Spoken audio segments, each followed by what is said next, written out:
ప్రభుత్వాన్ని విమర్శించే హక్కు బీఆర్ఎస్కు లేదు. ఒకేసారి 20,000 కోట్లు రుణమాఫీ చేసినాం. రుణమాఫీలో తెలంగాణ ప్రభుత్వం ఇతర రాష్ట్రాలకు దిక్సూచిగా నిలిచిందని మంత్రి తుమ్మల నాగేశ్వరరావు అన్నారు. రుణమాఫీ అమలు చేయలేక చేతులెత్తేసిన బీఆర్ఎస్ నేతలకు కాంగ్రెస్ ప్రభుత్వాన్ని విమర్శించే నైతిక హక్కు లేదని ఓ ప్రకటనలో మండిపడ్డారు. రైతులకు ఇచ్చిన హామీ మేరకు దేశ చరిత్రలో ఎవరు చేయని విధంగా ఏకకాలంలో 2 లక్షల వరకు ఉన్న రుణాలన్నింటినీ మాఫీ చేశామని పేర్కొన్నారు.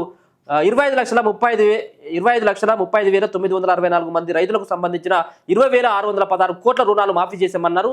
కుటుంబ వివరాలు సరిగా లేకపోవడంతో రుణమాఫీ కానీ 3.13 లక్షల మంది రైతుల ఇళ్లకు వెళ్లి 2,747 కోట్ల రుణం మాఫీ చేసినట్టు తెలిపారు. బీఆర్ఎస్ హయాంలో రైతులు ఎంతో ఇబ్బంది పడ్డారని తెలిపారు. 2014లో లక్ష వరకు రుణమాఫీ చేస్తామని చెప్పి 4 విడతల్లో చేయడంతో రైతులపై 2,630 కోట్ల వడ్డీ భారం పడిందని పేర్కొన్నారు. సగం మంది రైతులకు ఎలాంటి ప్రయోజనం చేకూరలేదని తెలిపారు. Rythu Bharosa, సన్నబడ్డకు bonus, యంత్రీకరణ, micro irrigation వంటి పథకాలు అమలు చేస్తున్నాం. మీరు అంతా మంచిగా ఉన్నది అనుకో, మరి వాళ్ళ 2 లక్షలకు పైన ఉన్నటువంటి రుణాలను ఎందుకు మాఫీ చేయలేదని అడుగుతా ఉన్నాం. మీరు చెప్పిందే కదా, గతంలో మీరు చెప్పినటువంటి వ్యవహారమే కదా. ఏమని చెప్పిండు మీ రాష్ట్ర ముఖ్యమంత్రి, ఇప్పుడున్నటువంటి రాష్ట్ర ముఖ్యమంత్రి?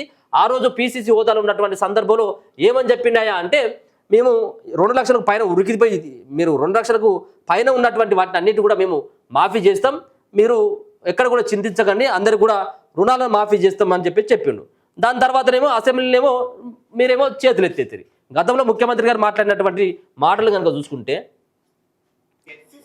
గతంలో మాట్లాడిండు, వీళ్ళు మాట్లాడినయే ఇప్పుడు అసెంబ్లీలో ఇలా తుమ్మల నాగేశ్వరరావు గారు మాకు సంబంధం లేదు, వాటి మేము చెప్పలేదని ఆయన తప్పించుకున్నటువంటి ప్రయత్నం చేయాలి.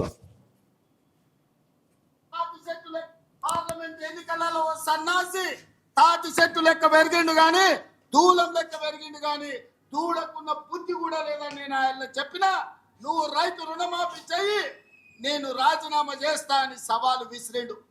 ఆయనని నేను యాదగిరిగుట్ట లక్ష్మీ నరసింహ సాక్షిగా చెప్పిన 15 ఆగస్టు లోపల 2 లక్షల రూపాయల రుణమాఫీ చేసి తీరుతాని మాట ఇచ్చిన పార్లమెంటులో 42% ఓట్లు, 8 పార్లమెంట్లు మీరు గెలిపించారు.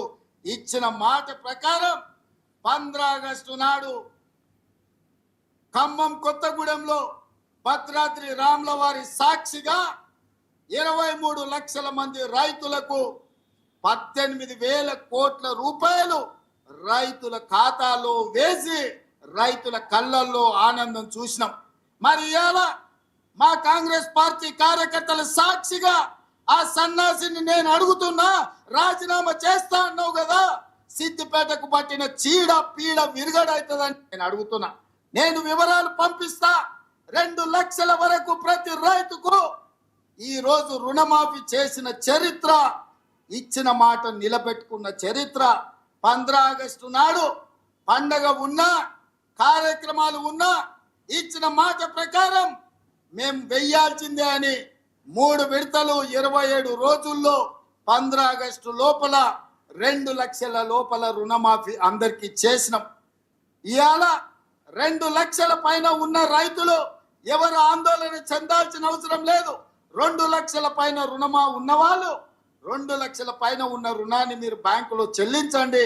మీరు చెల్లించిన మరుక్షణం ఆ 2 లక్షల రూపాయలను కూడా మీ ఖాతాలో వేసే బాధ్యత మా ప్రభుత్వం తీసుకుంటుందని చెప్పి నేను ఆ రైతాంగానికి.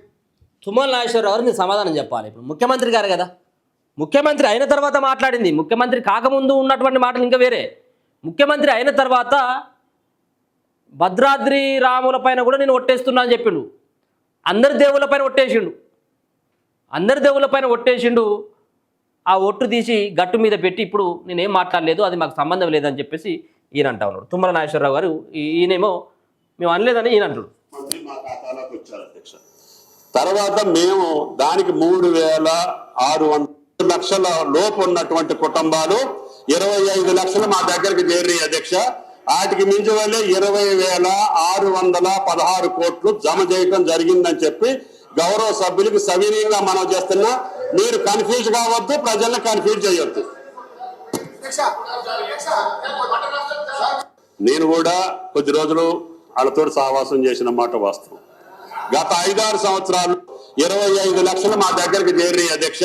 వాటికి మించి వల్లే 20,616 కోట్లు జమ చేయడం జరిగిందని చెప్పి గౌరవ సభ్యులకు సవినీయంగా మనం చేస్తున్నా. మీరు కన్ఫ్యూజ్ కావద్దు, ప్రజల్ని కన్ఫ్యూజ్ చేయొద్దు. పంట నష్టం సంవత్సరాలు చూడండి. నేను కూడా కొద్ది రోజులతో సహవాసం చేసిన 5 సంవత్సరాల్లో పంట నష్టం ఇవ్వలేదు.